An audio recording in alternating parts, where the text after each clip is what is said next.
जय हिंद दोस्तों। चाइना के द्वारा एडवांस्ड टेक्नोलॉजी के 5th जनरेशन वाले फाइटर जेट बनाए जा रहे हैं। ये फाइटर जेट स्टेल्थ टेक्नोलॉजी से युक्त होंगे। स्टेल्थ टेक्नोलॉजी के बारे में मैंने आपको बहुत बार बताया है। उस तरह की टेक्नोलॉजी जो कभी रडार में पकड़ में ना आए, इस तरह की टेक्नोलॉजी को स्टेल्थ टेक्नोलॉजी कहा जाता है। तो ये जो फाइटर जेट बनाए जा रहे हैं चाइना के द्वारा, और ये बनाए जा रहे हैं 5th जनरेशन के। ये 5th जनरेशन के फाइटर जेट चाइना के द्वारा स्टेल्थ टेक्नोलॉजी से युक्त बनाए जा रहे हैं। ये फाइटर जेट चाइना बना करके पाकिस्तान को दे रहा है, और पाकिस्तान को सिर्फ इसलिए नहीं दे रहा है कि पाकिस्तान उसको संभाल कर रखे, पाकिस्तान को इसलिए दे रहा है कि उसका यूज वो भारत के ऊपर करे। इस तरह के काम चाइना और पाकिस्तान दोनों देश मिलकर के कर रहे हैं। तो ये भारत के लिए कहीं ना कहीं नाइटमेयर का काम करेगा। मैंने आपको पिछले सेशन में यह बताया था कि चाइना के द्वारा पाकिस्तान के लिए सबमरीन बनाई जा रही है, और पाकिस्तान के साथ में मिलकर के ये सबमरीन पाकिस्तान को दी जाएगी, जिसमें से एक सबमरीन तो फिलहाल की हालत में दे भी दी गई है, कमीशन कर दी गई है। तो ये कहीं ना कहीं पहले ही कहा था कि प्रधानमंत्री मोदी के लिए ये नाइटमेयर साबित होगा। अब चाइना के द्वारा इस तरह का एक और काम कर देना भारत के लिए कहीं ना कहीं वाकई में नाइटमेयर साबित ना हो जाए, क्योंकि भारत के पास में अभी तक सिर्फ 4.5 जनरेशन के ही फाइटर जेट है, यानी कि अभी हमारे पास में 5th जनरेशन के फाइटर जेट नहीं है। लेकिन अब चाइना खुद के लिए भी 5th जनरेशन के फाइटर जेट बना रहा है, और वही फाइटर जेट जो है वो अब पाकिस्तान को भी बेचेगा। तो भारत के दोनों पड़ोसी दुश्मन दोनों 5th जनरेशन के फाइटर जेट लेकर के बैठेंगे। तो भारत के पास में तो इस तरह के फाइटर जेट है ही नहीं ना, तो भारत को भी करना होगा कुछ ना कुछ। आप इसमें देखिए, why China is mass producing J-20 stealth fighter jet faster than ever. अगर इस फाइटर जेट का नाम देखा जाए तो है J-20 स्टेल्थ टेक्नोलॉजी युक्त फाइटर जेट बनाने वाला। अगर जो कंपनी वगैरह देखी जाए तो चेंगाडू नाम की कुछ कंपनी है, उसके द्वारा इस तरह के फाइटर जेट का मास लेवल पर प्रोड्यूस किया जा रहा है। अब चाइना सिर्फ थोड़े बहुत फाइटर जेट बनाने की कोशिश नहीं कर रहा है, चाइना के द्वारा बहुत ज्यादा जो फाइटर जेट है वो बनाए जा रहे हैं। लेकिन सवाल यही कि चाइना इस तरह के फाइटर जेट क्यों बना रहा है? क्योंकि चाइना वो कंट्री है जो आज तक कभी भी फ्रंट पर आकर के बोर नहीं लड़ा। ऐसा कंट्री जिसने कभी भी खुद इन युद्ध में इन्वॉल्वमेंट नहीं लिया। अगर हम यूं कहें कि 1965 का जो भारत चाइना युद्ध हुआ था, उस युद्ध में चाइना के द्वारा उस सिचुएशन तक युद्ध लड़ा गया था जहां तक चाइना को नुकसान ना हो। जैसे ही चाइना को यह फील हुआ कि चाइना को नुकसान हो सकता है, चाइना उस युद्ध में पीछे हट गया था। चाइना कभी भी इस तरह के युद्ध नहीं लड़ा जिसमें चाइना को भारी नुकसान उठाना पड़े। इसीलिए अब चाइना क्यों ये फाइटर जेट बना रहा है। दूसरी तरफ चाइना के द्वारा ऑपरेशन सिंदूर को फिर से जिंदा कर दिया गया है। चाइना का ये कहना है कि हाँ, ऑपरेशन सिंदूर के टाइम पे मैंने सपोर्ट किया था पाकिस्तान को, और ये सपोर्ट किया था J-10CE जो फाइटर जेट है चाइना का, जो कि 2019 में कमीशन किया गया था, उस फाइटर जेट के द्वारा हेल्प की गई। वो फाइटर जेट इन्होंने पाकिस्तान को दिया, और जब इनसे सवाल पूछे गए कि आपने पाकिस्तान को ये फाइटर जेट क्यों दिए, चाइना का कहना था कि हमने फाइटर जेट पाकिस्तान को इसलिए दिए हैं ताकि वो फाइटर जेट हमारे टेस्ट हो सके। तो क्या आपको टेस्ट करने के लिए भारत के खिलाफ ही मिला था, वो भी ऑपरेशन सिंदूर के टाइम पे ही। और दूसरी बात, सिर्फ इन्होंने फाइटर जेट नहीं दिए, इन्होंने जो खुद की सैटेलाइट है वो सैटेलाइट के माध्यम से इमेज भी दी कि भारत को कहां कहां पे इनको नुकसान पहुंचाना है, कहां कहां पे ये भारत के ऊपर हमला कर सकते हैं। इस तरह की इमेज चाइना ने पाकिस्तान को भी दी। तो चाइना ने अब खुद जो है ये साबित कर दिया है, और ये एक्सेप्ट कर लिया है कि हाँ, मैंने पाकिस्तान की हेल्प की थी। चाइना के साथ में प्रॉब्लम ये क्रिएट हो रही है कि चाइना अब भारत से काफी ज्यादा चिढ़ चुका है, क्योंकि भारत का जो ग्रेट निकोबार प्रोजेक्ट चल रहा है, उस ग्रेट निकोबार प्रोजेक्ट से चाइना को ये क्लियर समझ में आ चुका है कि अगर भारत चाहेगा तो चाइना का दाना पानी बंद कर सकता है। क्योंकि जो चाइना का व्यापार है वो सबसे ज्यादा व्यापार मलक्का स्ट्रेट से होता है।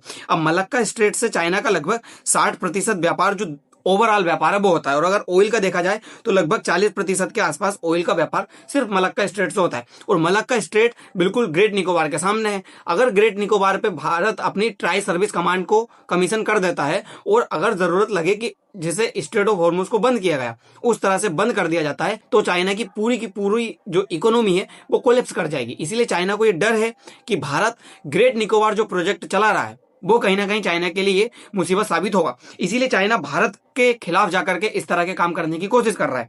दूसरी बात, ये आप इसमें देख सकते हो, ये रही मलक्का स्ट्रेट। मलक्का स्ट्रेट के जस्ट सामने ये रहा हमारा ग्रेट निकोबार।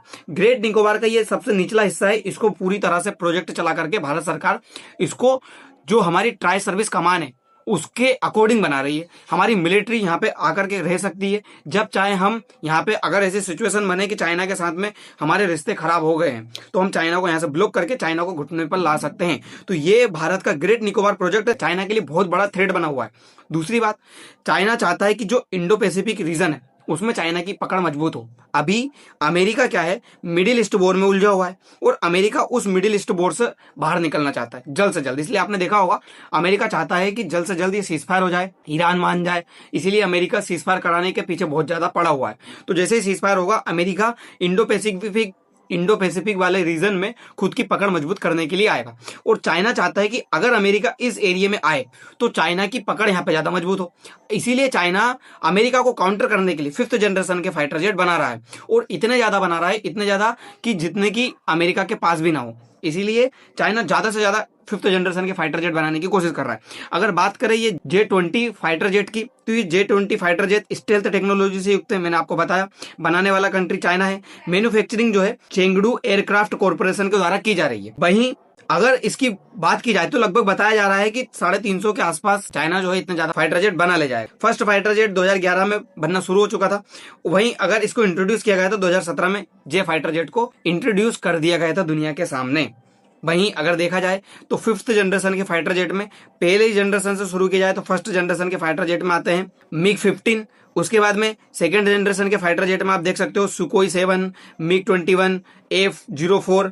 वहीं 3rd जनरेशन के फाइटर जेट में MiG-25, मिराज 3rd, इस तरह के फाइटर जेट आते हैं। वहीं 4th जनरेशन की फाइटर जेट में आप देखिए टोरांडो, सुकोई 27, F-16, ये जो है 4th जनरेशन के फाइटर जेट है। 4.5 जनरेशन के फाइटर जेट में अगर हम देखा जाए तो सुखोई 30 MK1 जो कि भारत के पास में भी है, ग्रिपन, उसके बाद में F-16, FA-18 सुपर, इस तरह के जो फाइटर जेट है वो 4.5 जनरेशन में आ रहे हैं। अगर 5th जनरेशन की देखी जाए तो मल्टीपल रोल्स होते हैं, ये स्टेल्थ टेक्नोलॉजी से युक्त है, सुपर क्रूज और सुपर सोनिक तरह की इनमें टेक्नोलॉजी लगी हुई है। ये अगर फाइटर जेट देखा जाए तो F-35 है। उसके बाद में जो चाइना का J-20 है, ये फाइटर जेट भी इसी 5th जनरेशन में शामिल होने वाला है।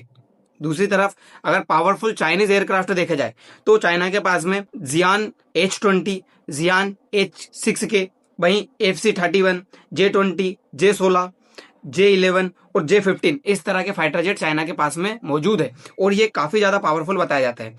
चाइना का J-20 और अमेरिका का F-35, चाइना अमेरिका के इस F-35 को ही काउंटर करने के लिए खुद का जो J-20 fighter jet 5th generation वाला है वो बना रहा है, क्योंकि चाइना चाहता है कि इंडो पैसिफिक वाले रीजन में यदि अमेरिका के साथ में कोई झगड़ा होता है तो उसके पास में भी, यानी कि चाइना के पास में भी इस तरह के फाइटर जेट रहे कि चाइना जब चाहे अमेरिका को काउंटर कर सके। इसीलिए चाइना के द्वारा इस तरह के फाइटर जेट बनाए जा रहे हैं। ज्यादा से ज्यादा चाइना इन फाइटर जेट का प्रोड्यूस कर रहा है, क्योंकि चाइना चाहता ही है कि इस पूरे इंडो पैसिफिक वाले रीजन में चाइना का दबदबा रहे।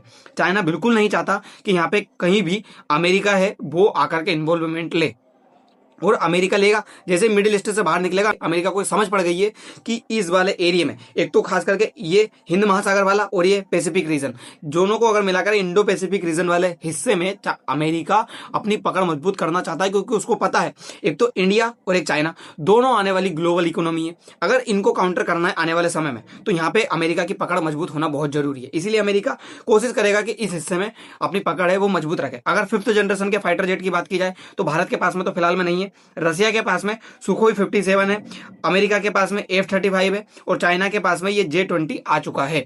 अगर सुखोई 57 की बात की जाए और J-35 की तो भारत इन दोनों के बीच में कंफ्यूजन है। भारत जो है 5th जनरेशन का फाइटर जेट लेना चाहता है, लेकिन भारत को समझ नहीं आ रहा कि वो सुखोई 57 ले या F-35 ले। इन्हीं दोनों के बीच में भारत उलझा हुआ है।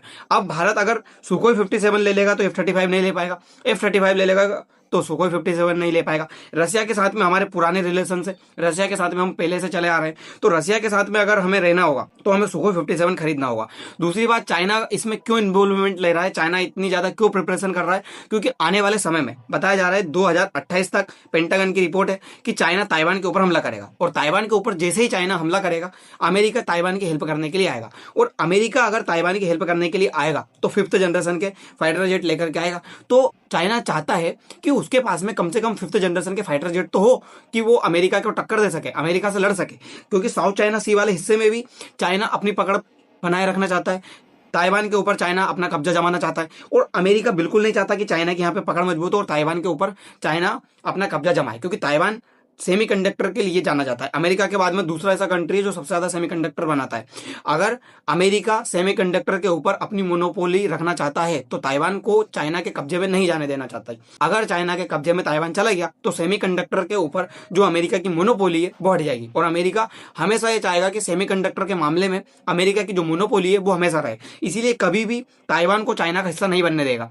इसीलिए आपने देखा होगा साउथ कोरिया और जापान दोनों के पास में अमेरिका ने अपनी सेना लगा करके रखी है, और अगर जरूरत लगेगी तो यहीं से वो अपनी सेना को ताइवान के ऊपर उतार सकता है। और इसीलिए थोड़े दिन पहले आपने देखा होगा चाइना के द्वारा बहुत सारी जो हजारों की मात्रा में बोट्स है वो यहाँ पर लगाई गई थी। वो इसीलिए लगाई गई थी कि यदि आने वाले समय में अमेरिका ताइवान की हेल्प करने के लिए आता है तो वो यहाँ पे जो रास्ता है वो अवरोध करके रोक सके, और चाइना अमेरिका को यहीं पे बीच में रोक करके ताइवान के ऊपर कब्जा कर सके। तो इस तरह की प्लानिंग चल रही है। अमेरिका को काउंटर करने के लिए चाइना ही एकमात्र वो कंट्री है जो सारी के सारी तरकीबें अपना सकता है। हालांकि चाइना कभी भी फ्रंट वॉर में तैयार नहीं हुआ है, क्योंकि चाइना खुद की एक बढ़ती इकोनॉमी है, और अगर वो युद्ध में शामिल होगा तो उसकी इकोनॉमी पीछे आ सकती है। इसलिए चाइना कभी भी नहीं चाहेगा कि खुद की इकोनॉमी पीछे आए। वो कभी भी खुद को युद्ध में इन्वॉल्वमेंट नहीं करना चाहता। अगर एयरक्राफ्ट कैरियर देखा जाए भारत के पास में कौन कौन से हैं, तो भारत के पास में देखिए आप, फ्रांस से लिया हुआ राफेल है हमारे पास में। इंडिया और रसिया दोनों ने मिलकर के बनाया सुखोई 30 MK1, इस तरह का फाइटर जेट भी भारत के पास में। तेजस जो कि भारत का खुद का है, HAL के द्वारा बनाया गया है। वहीं जेगुआर जो कि यूके और फ्रांस के मिलकर के बनाया गया, ये भारत के पास में है। रसिया का सुखोई MiG-29 जो कि भारत का रसिया के द्वारा लिया गया है। वहीं मिराज 2000 जो कि फ्रांस के द्वारा बनाया गया है, ये भारत के पास में। और MiG-21 जो कि रसिया के द्वारा बनाया गया था, ये भारत के पास में। हालांकि ये अब रिटायरमेंट के कगार पर आ चुका है। चाइना के द्वारा बहुत सारे जो पोर्ट्स है वो अब परचेज किए जा रहे हैं, और वो पोर्ट्स क्यों परचेज किए जा रहे हैं, क्योंकि चाइना जो है भारत को इस तरह से घेरने की कोशिश कर रहा है। ये देखिए आप, हम्बन टोटा हो गया, मालदीव्स के अंदर हो गया उसका, कंबोडिया में है, म्यांमार में भी वो पोर्ट बना करके रखा हुआ है, ग्वादर में भी उसका पोर्ट है, जिबूती में भी उसका पोर्ट है। इस तरह के सारे पोर्ट्स बनाए हुए हैं, और ये सारे के सारे भारत को काउंटर करने के लिए बनाए हैं। तो भारत ने भी चाइना को काउंटर करने के लिए जो नेकलेस ऑफ डायमंड है वो भी बना लिया है। और चाइना को काउंटर करने के लिए हमने मंगोलिया में, हमने जो हमारा चाबहार पोर्ट है जो कि फिलहाल में सबसे ज्यादा इंपोर्टेंट था हमारे लिए, जो अभी हम छोड़ चुके हैं, तो ये हमारे लिए सबसे ज्यादा इंपोर्टेंट है, हमें वापस लेना होगा। ओमान में, मालदीव्स के नीचे हमने बना रखा है। वहीं आप देखिए जो ग्रेट निकोबार वाला हिस्सा है यहाँ पे हम बना रहे हैं, ये हमने वियतनाम वाले हिस्से में, जापान वाले हिस्से में, सब तरफ से हमने भी चाइना को घेरने की कोशिश की है। तो हमने खुद भी ने जो पोर्ट्स वगैरह है वो बनाए हैं। दूसरी चीज मैंने आपको बताया था, चाइना ने इस्लामाबाद के साथ में मिलकर के जो डील है समरीन की, वो डील कर ली है, और बताया जा रहा मोदी के लिए अनएक्सपेक्टेबल है। मोदी जो है सो नहीं पाएंगे इस तरह की डील के बाद में। तो चाइना भारत को काउंटर करने के लिए सबसे ज्यादा कोशिश कर रहा है, पर फिलहाल की हालत में जो J-20 बनाया गया है 5th जनरेशन का फाइटर जेट, ये अमेरिका को काउंटर करने के लिए। तो दोस्तों इन सारी चीज के बारे में आप क्या सोचते हो? क्या अमेरिका कभी भी चाइना के कब्जे में आ पाएगा, यानी कि चाइना से डर पाएगा और चाइना अमेरिका को कभी हरा पाएगा? ये सारी चीजें तो देखने वाली बातें होंगी। फिलहाल के लिए इतना ही, मिलते हैं अगली वीडियो में। धन्यवाद।